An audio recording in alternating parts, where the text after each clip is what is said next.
Good morning, Katie.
As you guys are all checking in, if you can please put your name, your district, and your current role into the chat as we get people signed on. Thank you.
As we are getting more people to join, if you can please type into the chat your name, your school or district, and also your current role.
We are going to wait until right at 9 to get started, but as people are coming in, if you can please put your name, your school or district into the chat, as well as your position. Thank you.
All right, we got another big group that just joined in. So can you please type your name, school district, and your position just into the chat so I can keep track of everybody who's here. And we'll get started right at 9.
All right, it is right about 9 o'clock. If you just joined us, please take a moment just to type into the chat your name, your district, and your current role.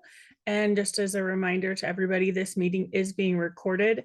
We will be posting this onto our website, so hopefully everyone can use this as a tool in the future, but just keep that in mind. And Mike, let's get rolling. Very good. Thank you, Katie. Thank you for getting this set up for everybody. I appreciate everybody willing to take some time this morning as we're getting spooled up, or many of you have actually already started on the process for the phase 2 of the Securing Our Futures grants. And we wanted to be able to go through and kind of pick some of the low-hanging fruit that we've seen and questions that we've asked, and hopefully be able to ask and answer a lot of the questions that you all might have, so that everybody has a successful opportunity to apply for these funds. Let me say, first of all, this is the continuation of an appropriation from last year that many of you are familiar with, the Securing Our Futures grant. This is a little bit different, and we're going to walk through some of the differences here today, but we'll get deep into the weeds on that. One of the things that I would like to direct your attention to is the points of contact that you have on your screen right now. Those are all of the analysts, the regional analysts, for the Office of School Safety and Security. These folks can actually help out in a lot of different ways. If you are having questions about about previous assessments, maybe the last time the analyst was in your school was before you were on board, or maybe you just can't locate it. We get it. That happens. No worries. They can get you the information associated with your previous assessment. That previous assessment is a pretty important part of this application process. Many of you, the last go around, heard me say till I was blue in the face that the appropriation is directed towards school facility security improvements that are meaningful, that are durable, and that are demonstrated effective. And that meaningful indicator means that there's actually an observed need within your school district. A great way to be able to find those observed needs, those demonstrated needs, are in your vulnerability assessment. If you've got questions about that, I would just direct you to the individuals that are on your screen. All of their email addresses have been recently updated. So some of you may be getting a bounce back email if you're using their old email address. We've changed over a couple of things here in the office. So just be aware that everybody's at the edu.idaho.gov email address right now. Those are folks who are regionally available for you. Very important folks that I would certainly recommend you coordinate with if you're thinking about submitting an application in this way. However, the central spoke in this wheel is Katie, and she is the coordinator for all things SOF grant related. So she's also a resource that's available to you if you have questions about, as you're beginning to move through this application process or continuing to do that. She's certainly available to you there. I'll tell you, this puts our office in a little bit of a strange situation. And I'm not entirely comfortable with it, but I really don't like having to have a competitive disbursement process for these projects. But we play the hand we're dealt, and we take whatever kind of appropriation we can get from the legislature. So we're happy to walk that line. Just know that these are folks who are involved in the process, who have familiarity with the process, and are there to be able to support you if you choose to submit applications. One thing that they will not do is we've put into place on the evaluation side. We'll talk more about that later. But these are folks who will not be evaluating the assessments for schools that are within their area of support. So we're trying to take care of those conflicts of interest on the front end. But just be aware of, these are folks who want to help you do the best possible application. So, Katie, you're muted. I was doing great there for a minute. Good morning, everybody. I'm so glad you were here today, and I'm hoping more than anything this serves for at least 54 phone calls I don't have to answer. I'm going to keep counting as we add in. So just a quick note, if you did get here a little bit late, please put your name, your position, and your school district into the chat, just so I can keep track of who we've been able to connect with. And also just a reminder that this meeting is being recorded. Mike already kind of cleared up for us the purpose of this grant. And really, I think going into phase 2, the important thing to remember is none of that has changed. We haven't changed any of the allowable categories, the intent, all of that is still pretty consistent. I think it's awesome to look at. We are officially done with phase 1 and have allocated $13.8 million to schools across the state. And I just think that is a great win. And Just a lot of really good work that's been done thus far. So that leaves us right around that magic 6 million to allocate in this second phase that we are going to be talking about today. So one of the things to be aware of, Katie, before you move on, I just want to throw out to everybody who's on this call. These dollars are coming from the same allocation, but we're looking at it a little bit differently in this competitive portion of the grant.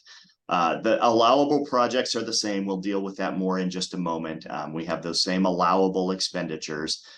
Here's one of the things that is a pretty significant difference that I want to get in front of everybody at the outset of this project. The intent of the competitive portion of this grant is to take care of the worst vulnerabilities that we have throughout the state. We know that this $6 million isn't going to solve all of our problems. And so we're taking a worst first approach. So one of the things that I would just remind folks of is we're looking at really, when we get into the evaluation portion, the same types of projects, but what we're looking at are unitary projects, or for lack of a better term, kind of indivisible projects. So a project that it would not work to, for example, space it out over 5 years. We're going to talk more about the need portion of this grant process. But really, the intent of this last $6 million is to pay for those kinds of projects that are high vulnerability and that the districts or that the school really can't afford to solve in any other way.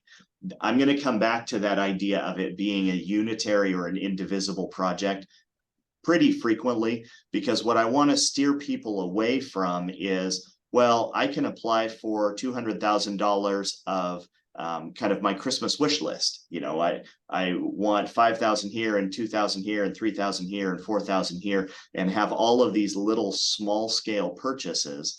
The intent of this is to be able to knock out some of these large scale system size vulnerabilities that we know we have in a lot of our schools. Not every school has them, but that's really one of the things as we get to the review portion of this grant and the scoring portion of this grant that'll become pretty apparent, is that if you're submitting kind of a Christmas wish list that has $200,000 worth of small items that you could legitimately otherwise get in other ways, it's not going to score very well when we get to the scoring section. So just keep that in mind. I just want that as you're thinking through the types of projects that you're going to scope.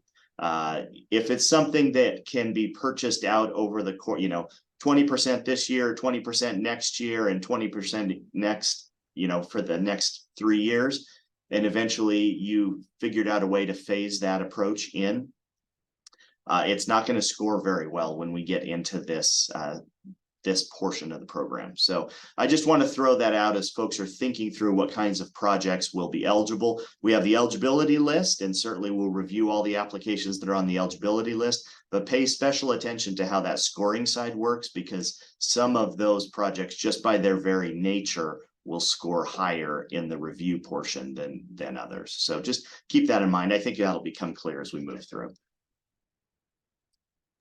All right. And the biggest part of this, it's going to be hard for everybody, is you don't get to ask questions till the end. So let me get through it. Let's see if I can address your questions, just kind of in what we're going to talk about. And then at the end, we will have times for Q&A. So if you've got a question that I don't answer, write it down. I promise I'll get to you. I will stay on until we get to everybody today. So first is like, where do I find everything? So our Securing Our Future grant page, just on the general like school safety and security website, we have our own tab, and this is exactly what it's going to look like. So anytime there's any updates, or like after we finish up this meeting today, we're going to post the live so people can use it as a tool in the future. But this is where everything is pretty much going to live. We are going to go through the 3 documents here: the notice of funding, the checklist, and the scoring rubric, because I just want to bring up a couple of highlights. But I wish I was kidding, but I have had the question at least 10 times so far of like, where's the application? So right here, this big green button, that's where you go to find the application. And when you pull it up, just a couple of quick things. It is a jot form. And so you can, however, save and come back.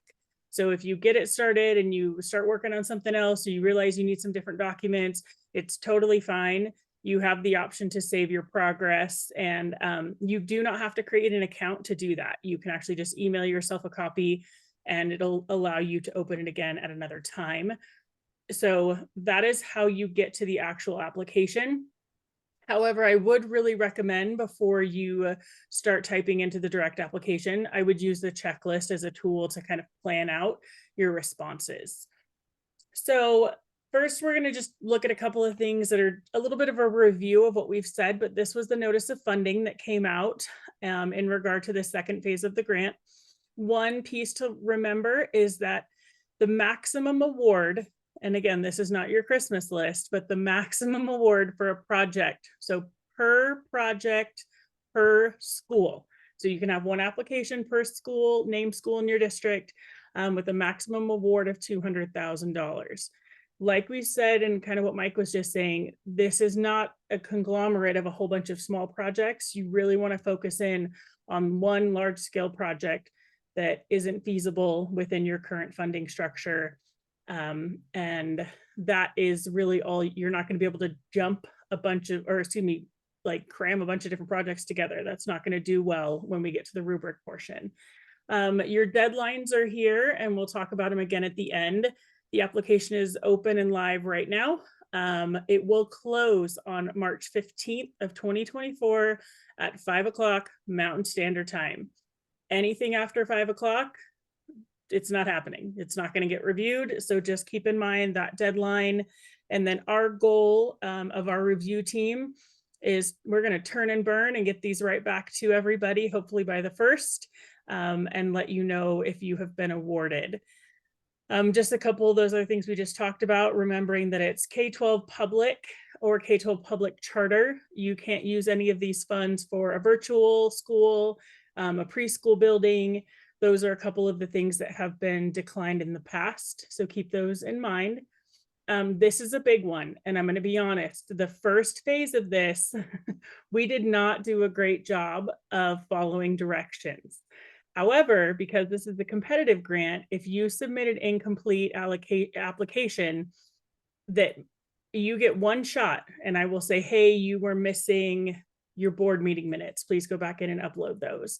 Beyond that, if the application is not complete, it will not get scored.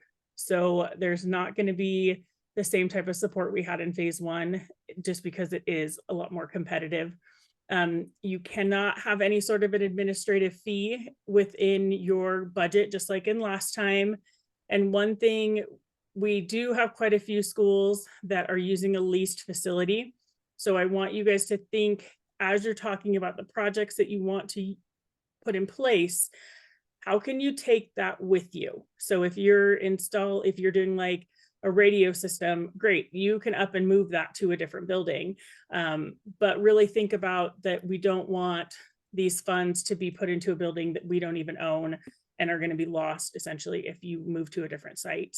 And then there is an assurances page that we'll talk about here in a little bit, but that has to be signed by both the superintendent and the building principal. So if you are the director of technology in your district, or whatever your role is, if you are applying for elementary school A, that assurances page has to be signed by elementary school A's principal and the superintendent. So just a clarifying question there. And I'm not ignoring questions, but I will get to them kind of at the end here in a little bit.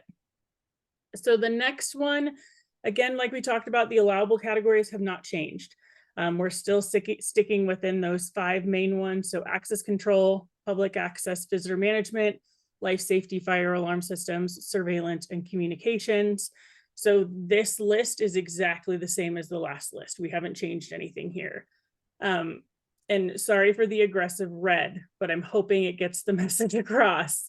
these are the things that we will not consider. So do not even put them in an application. You'll be automatically like, we won't even score it.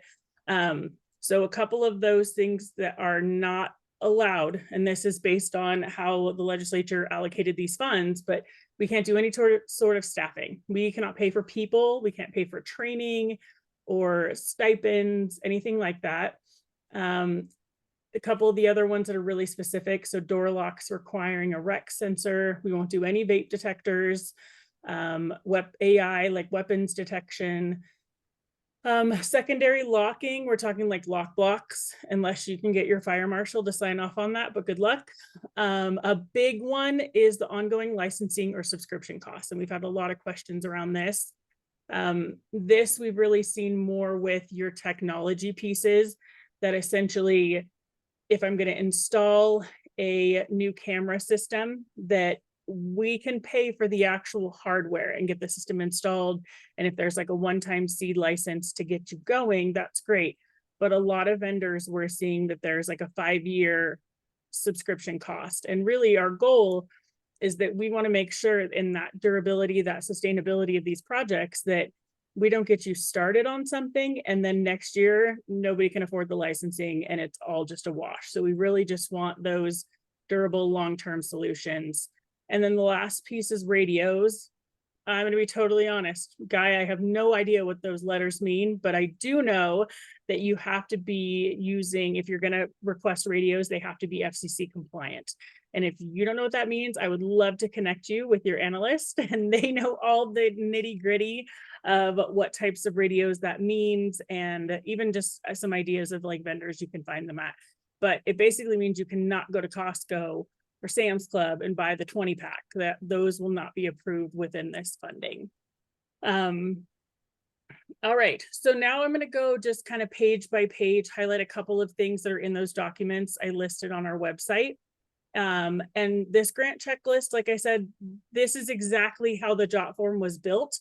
So I would use this to take your notes, to create your draft, and then go pop it in to the actual application later, but this will get you some time to kind of walk through the questions.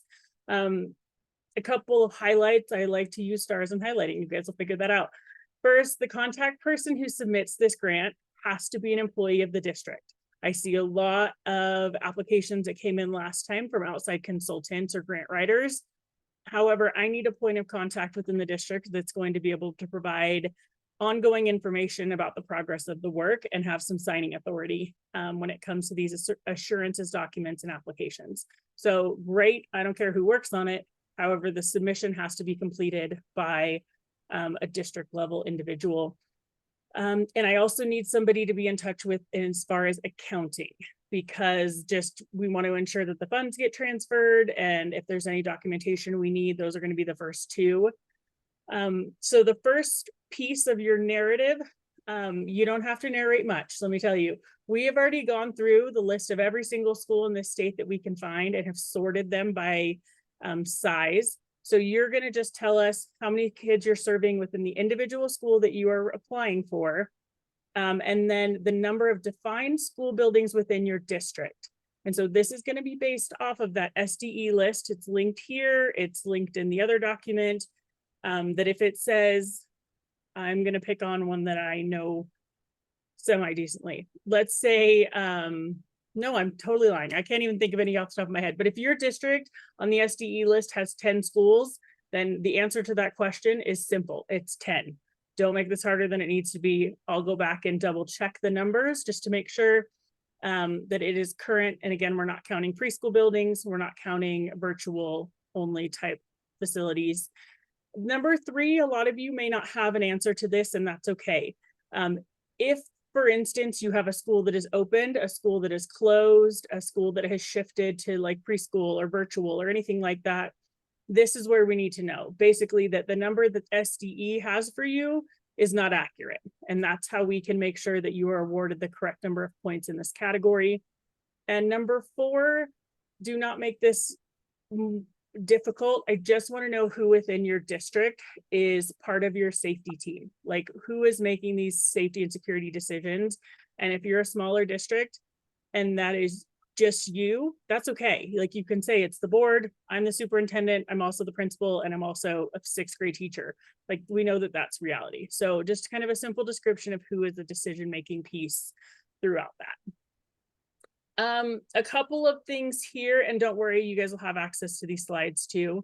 Your statement of need. And so this is where we really just want to hear, the best way to describe this is statement of need is based on funds. I just want to talk about money in that first category. And this is like Mike was saying early on, that you want to make sure that you're connecting the project that you're requesting to your vulnerability assessment, because there shouldn't be anything else that we don't know about. And if there is, that's a whole nother conversation.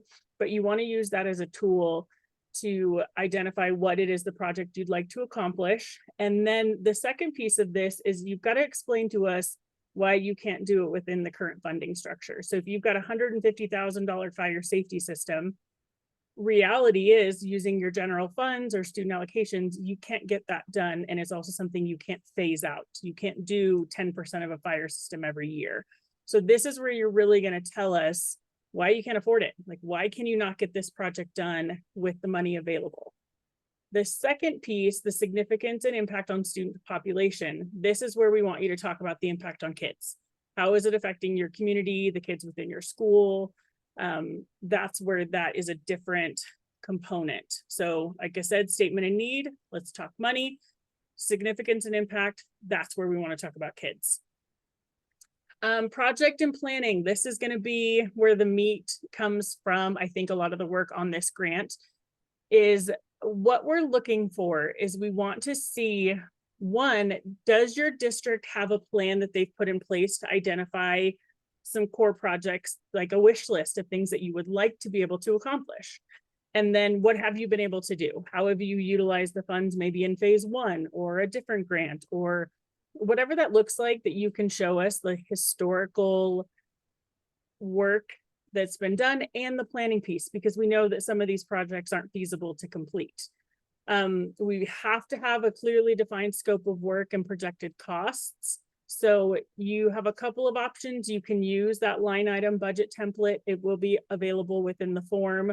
However, if you have a bid that is very clear and organized, and it really outlines each line by line expense, I can use that too. So if you have questions about that piece, just of uploading a bid or the budget template, let me know and I'll tell you which is better. You're going to go through that project budget, reminding yourself of the allowable categories and what cannot be put into place, and then any anticipated challenges and how they're going to be addressed. And so I'm going to say this way before anybody gets to ask me. No, we do not have an expectation that these projects are completed by June. I know that that is a big concern. We need time when kids aren't in buildings to get the work done. So there will be a process if your funds are going to go beyond the end of this fiscal year, but we absolutely anticipate that a lot of this work is going to happen over the summer. So don't panic on that part. And on the actual application itself, this is the piece where you're going to have to upload a bid.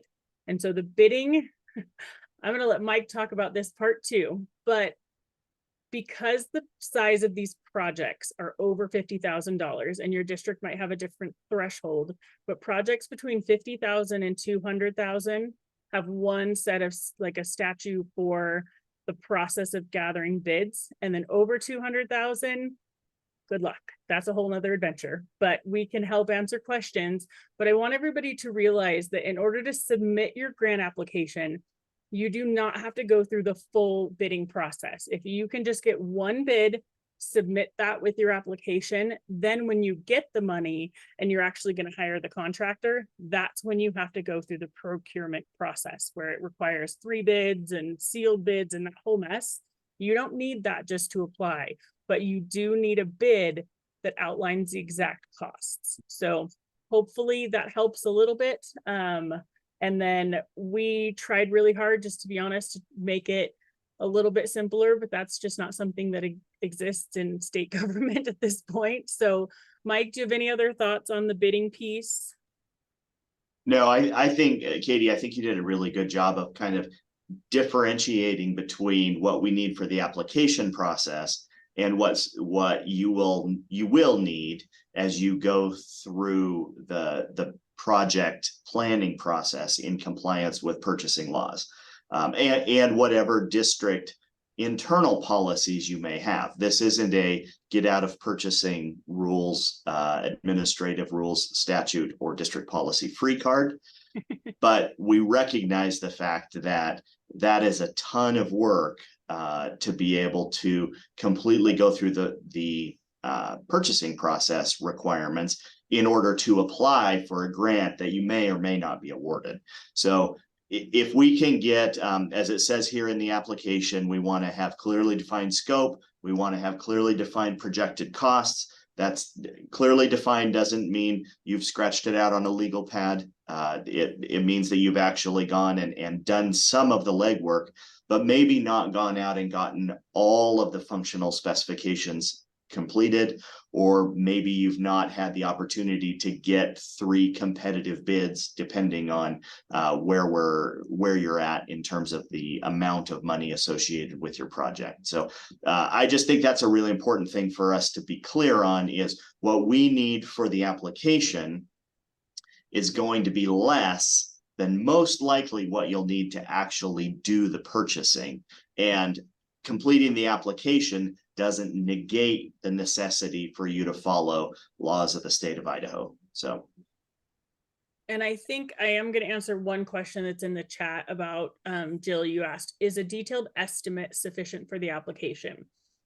The only time that I can accept something that is not a formal bid is if, for example, your district wants to do new cameras and you are literally going to go on Amazon and you are going to purchase 100 cameras and then your staff is going to install them.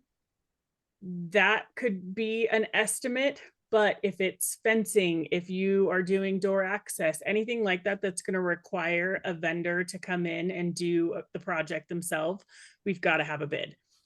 Just because, unfortunately, I feel like it's $150,000 project doesn't give me enough of a parameters to work with. So we've got to have a lot more specifics than that. Just so what we don't want to happen is for you to turn in an estimate and then you go put it out to bid and you're $50,000 short. So we really want to make sure we're working with some realistic numbers on your application.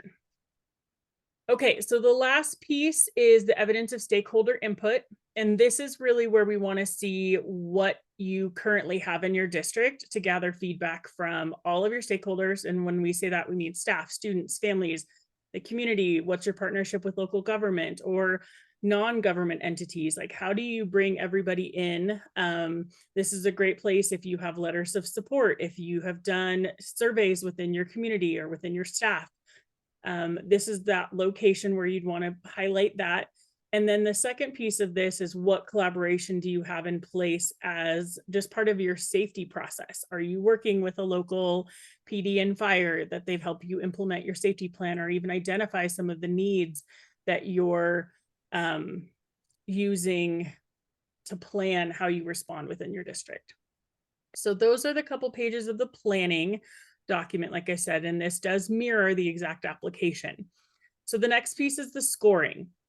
And I think the big question I want to answer first is, like, who's scoring these? So we have 11 people that are going to be scoring these.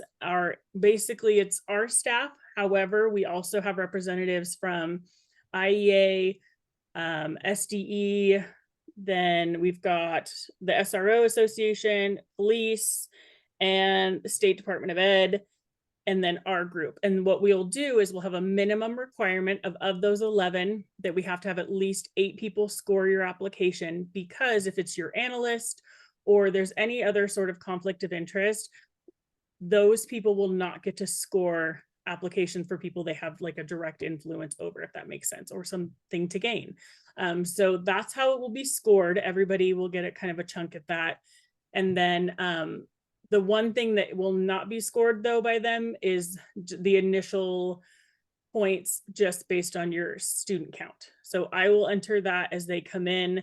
If I have any questions or we have any discrepancies on number of schools or anything like that, I'll connect with you before the reviewers get an opportunity to score. And then everyone has a copy of the rubric that I'm hoping you can use this to make sure that as you're responding in the narratives, that you're answering the questions that are kind of lined out here, that you can use this as a tool as well. Then just a couple of very important reminders, and I've said a few of these things already, but March 15th is your cutoff at 5 p.m. No late submissions will be accepted. On those required documents, that assurances page, like I said before, has to be signed by the building principal and the superintendent. But if you happen to be all of those things, just make a note of that. That's fine. It is an electronic signature at the end of the application, but the assurances page is linked to the PDF. You have to print that out, and then you're going to upload it into the application, because having two people sign into the application and sign doesn't work. So print that out, get it signed. School board minutes have to be in here. I think this was something that was a challenge before when we want to see that local governance support. What that means, though, is it's not a discussion. You can't just report out on the grant. We need an action item from your school board that shows that they essentially are in support of the scope of work. That's all it has to say. You don't have to get into the nitty-gritty details, but we do have to have an action item in board meeting minutes in that place where you upload it in the application. Quotes and bids, we already kind of talked about this a little bit, but you only have to submit one bid with your application to justify cost.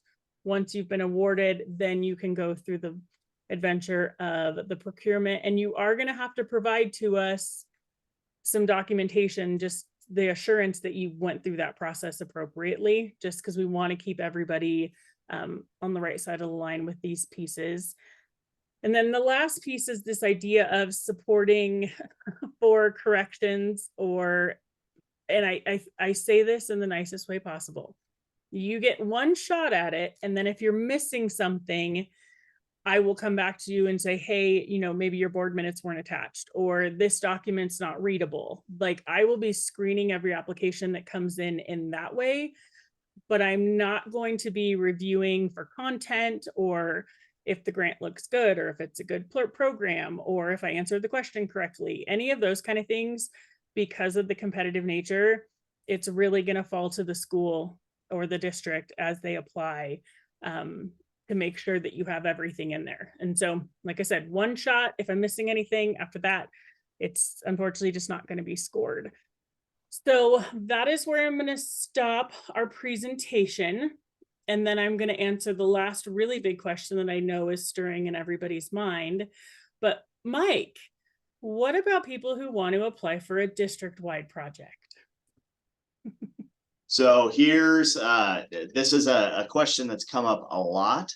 And the intent of this, I'm going to point back to kind of those two guiding principles that are really driving the bus when it comes to these dollars. That is, it needs to be a unitary project, an indivisible project. So if it's a situation where the reviewers are going to look at that and say, well, there's not a compelling reason why they couldn't do the elementary school this year, the middle school next year, and the high school next year, that's not going to score well when it comes to that statement of need portion. And that's a pretty significant portion. So I always want to have that in the back of your mind. To make an analogy, what I would say is it doesn't make any sense to build a third of a bridge this year, a third of the bridge next year, and a third of the bridge the following year. Some of our systems are like that, and some of them aren't. They are much more amenable to phasing. So though that idea of a unitary project is the same whether it's for an elementary or for a district. Obviously, a lot of these infrastructure related expenditures are going to be site-based. So my expectation is that the lion's share of these applications would be a single school. We're doing this specific project. We can't afford it for these specific reasons. And this is basically our shot at being able to get this crossed off our list of things to worry about.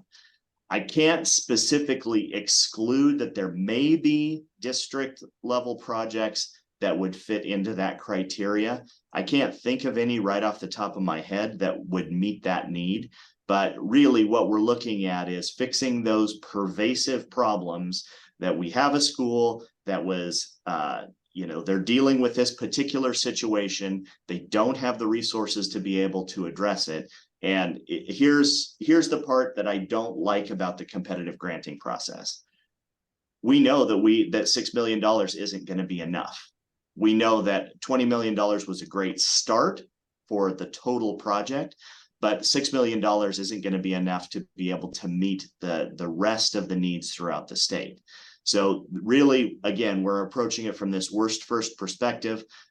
Like I say, what I expect is that those projects that are limited to a single school, that are indivisible, non-amenable to a phased-in approach of existing funds, are going to be the ones that score the best on the evaluation process. I'm not going to say that you can't submit a district level project, but the first question that this reviewing group is going to ask is, well, can you just do the middle school this year and then the high school and then your 3 elementaries in subsequent years? If so, that the statement of need, the points awarded for that statement of need section is going to drop dramatically.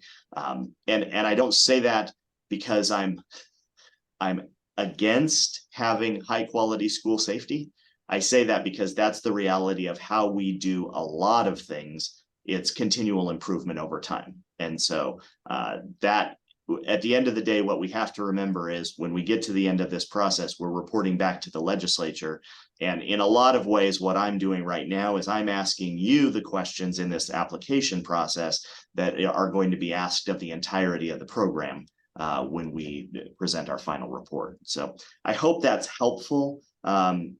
Again, that's the best way I can help you kind of navigate, because every project is different. But just as long as you're thinking about those elements and understanding the way that the review group is going to be looking at these, I think you're going to come out ahead. And I think the other piece, when you look at that district-wide idea too, is if for some reason then it doesn't score well, it's all or nothing. So if you take the time to submit for maybe more than one school, I think your probability of getting funding is a lot better, because honestly, turning in an $800,000 request, it's going to have a different perspective in the scoring when we see some of the different ones. So I'm going to start going through a couple of the questions, and then if anybody else has any others, just go ahead and raise your hand. It's like a little button on your screen and I'll get to you too. So John, yes, that's not great math. We know that. And I think John Rader, we had a chat the other day to kind of talk through phasing out your project. So I think on yours, let's touch base offline and I can see if I can answer a couple better questions for you, just more specific to that. Joe asked if you've got a couple of bids for the project, do you have to explain or show how you chose the one you submitted? Do you have to submit both bids? The requirement for procurement is you have to choose the lesser amount. So if you're going to pick the higher cost, you better have some pretty good justification as to why. And that's actually in statute that you have to go with the cheaper one. So yes, include both, but then two, just to kind of explain if in the event that you chose the more expensive one. Jill, I think I already answered your question. John, can you use a bid from last year? Mike, didn't we say the bid has to be within the time frame of this grant? So it's got to be June of 23. Correct. Yeah, it needs to be June of 23. And especially if it's a matter of just getting maybe an update letter from whoever that original bidder was. We just want to make sure that if that is awarded, then we don't get into a situation where you're awarded $100,000 and all of a sudden you need $150,000 and the project doesn't go forward for lack of that 50. Yep. Can I clarify that? Or is that all right if I clarify something? Absolutely. Yeah. Okay, so the contractor that we only had one app or a bid last year, and the reason I asked that is all the contractors I reached out to they were just booked out a year in advance. I mean, they didn't have time to bid for that project. So I just talked to one of our contractors locally, and he said, I would bid on that knowing that we would start in spring of 25. I don't think I can get a bid put together in time. I don't think I'll go with that group out of Deary that was last year. But I just don't think these guys can bid in time by March 15th. And that's a month from now, and then putting everything together and getting that put out. That's why I'm just trying to figure out. I'm estimating $500,000 to $600,000 instead of 860. So that's why I just need to find out how to do that if I'm using a different contractor. Gotcha. Yeah, that's a little bit of a different nut to crack. One of the one of the things I would suggest is that whoever this new contractor is that you're looking at going with, I would apprise them of the timelines and let them know that there's a distinct possibility if they don't sharpen their pencils and sharpen them rapidly, that it's not going to be able to be submitted within the timeline you need to be able to get the money. So, and they can also take your old bid that you have that has all the details in it and use that to create one of their own. I think that's going to have a lot of the information already that they need.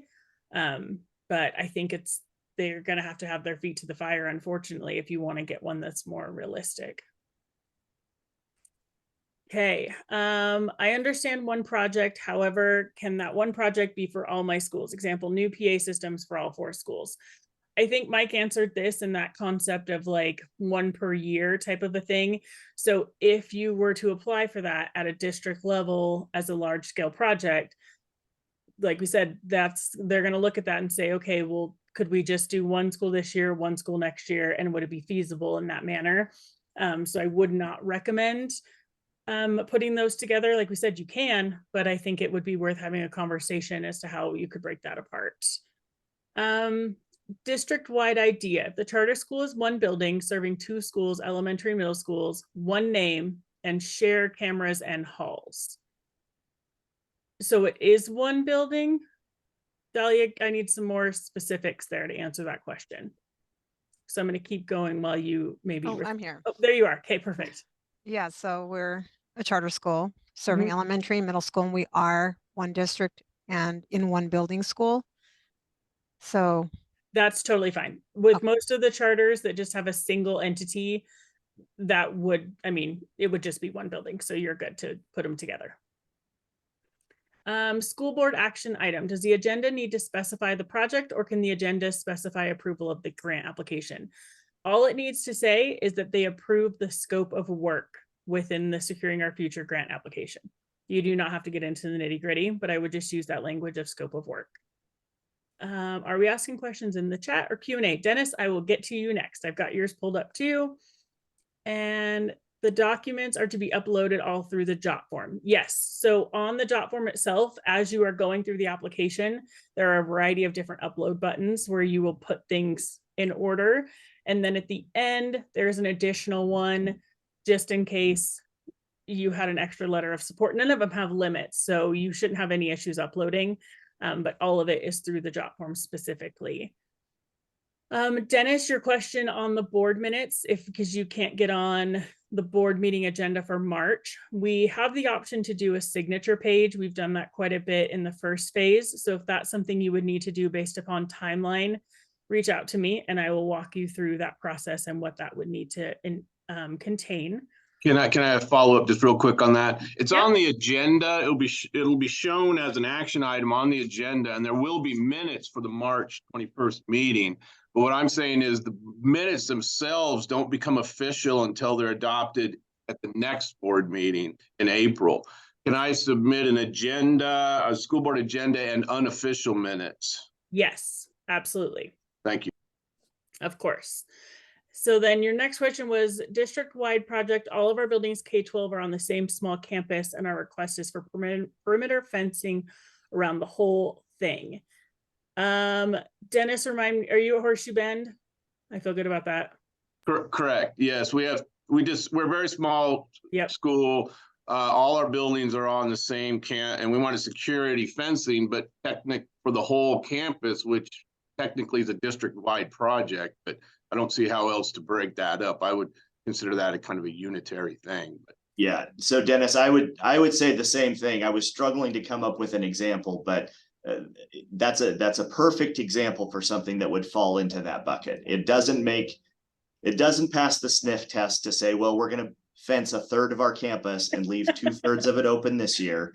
And then next year we'll be up to 2/3 of our campus fenced. And then in 3 years, we'll actually have the whole thing fenced. Like, those are the kinds of things that need to be explained within that statement of need. And that, that makes sense. There are some projects that it just doesn't make sense to do it halfway.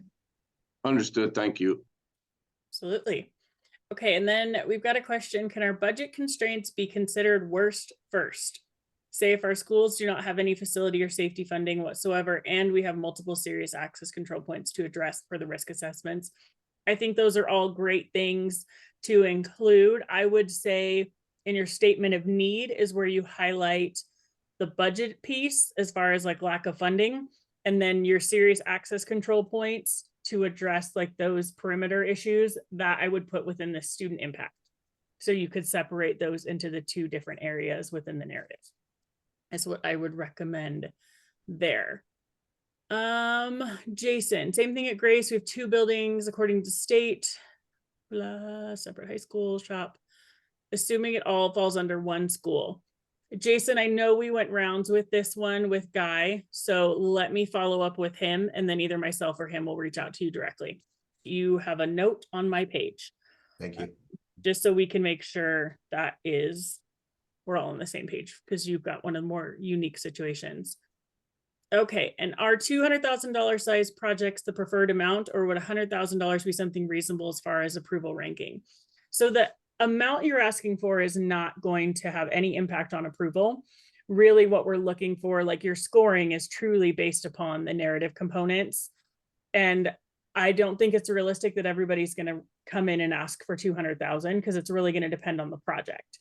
How it will be awarded is once we have them all scored, then they're just going to go in numerical order. So if the highest scoring one is 98 points, but it's a $50,000 application, it's just going to tick away essentially until we run out of money. So the goal is not to spend the whole 200,000, because remember, it's a single project. Like, you just have got to get that bid to complete that project in its entirety, and then let that be the guide for how much you're asking for. Because again, you can't create a Christmas wish list and cram as much into 200,000 as you can.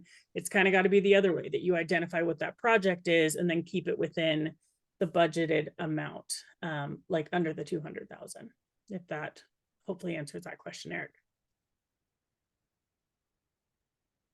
Okay, any others? I don't see any hands raised.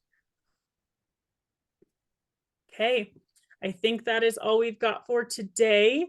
And again, feel free to reach out, contact me. Oh, Michelle has a question. Go ahead. I'm so sorry that took me a minute to get my hand up. If we have a project for 200,000 and the district can pay for a portion of the project but could never pay for the whole project, that's acceptable, correct? Okay, so Yes. we just write that in, make the amount, the 200,000, you want us to write the whole scope of the project and what the district will be responsible for. Absolutely. Correct. Well, and a lot of people, just I think one thing to keep in mind too, is we've got some schools or districts that have taken their phase 1 funding to piggyback into this. We've got a lot of groups that are like if they received SVPP and they need some additional match, or there's a lot of different variations. If you have a district project that 7 out of the 10 schools are done and you want to finish these last 3, like all of those things are going to score really well, because the goal of this funding is to actually complete a project, not leave any pieces and parts hanging. Like, we want a fully functional fire system or a fully functional, full command response with radios, whatever that looks like. And so you really want to go for that full completion is the goal. So I think that's a great example, Michelle. And we'll just have to make sure if it's over the 200,000, we're going to have to do a little bit of extra legwork on the assurances piece, but I think we'll be fine. We can get it organized easily. And Jared, where can we get a copy of this recording? After I download it, I will post it just onto our website. You'll see it right where like the checklist and the rubric and everything is listed. And then we have another one on Thursday. So if there's any different questions, we'll also post that video too. And Katie, just do you want to touch on when you're going to update the frequently asked questions document? Yes, at the end of this week, once we get kind of a common thread, we will do an FAQ page. And as I continue to get more questions, we will use that as an ongoing tool. Like we update it probably every week. So look there first and like, you know, like in the classroom 3 before me, like check there and then follow up with me if you need to and see if I can get questions answered. And then we have 2 more. Sorry, Charles, I have 2 smaller projects that are needed to secure the campus. Should we only submit one project, the most expensive, rather than both? Yes.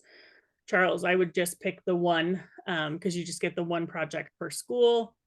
And then Jenny, I'm applying for a project as a building principal and my district is also applying for a district-wide project. Will submitting 2 projects lessen our chances for approval? Not necessarily, but I would push back a little bit on what that district-wide project would look like. Because again, it really should just be school specific. So I would say that needs to be a conversation to find out kind of what that would look like. Okay, Dennis. Sorry for all the questions. That's the point. You're great. Yeah, all right.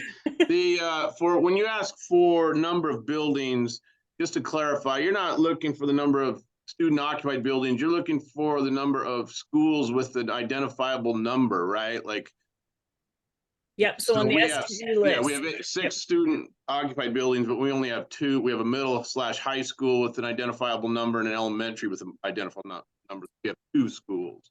Correct. Yep. You're going to Okay. use the SDE list. It's linked in the checklist. I can send it to you guys too. Yeah, no, got it. Yeah, That's the magic number we're working from. got it. Thank you. Absolutely. Okay. I don't think I see any more hands. All right. Well, with that, everybody, thank you for your time. Thank you for your willingness to apply on these. Katie, thank you for putting this together as an opportunity. And let me just say one thing before I leave off, because I think it's often glossed over. Thank you for the work you do for our kids, because at the end of the day, it seems like filling out grant applications isn't really supporting education in the state of Idaho. But it is, and this is an important part of what we're doing. And I know it's going to be a lot of legwork for folks, but I really do appreciate your time, your effort, and your energy directed towards this. It is making schools safer for kids. So thank you for that. Awesome. All right. Well, thank you guys for your time today and questions. And again, reach out if you need anything else from us. And hopefully we see lots more coming in here in the next couple of weeks. Thank you. Of course. Have a great day.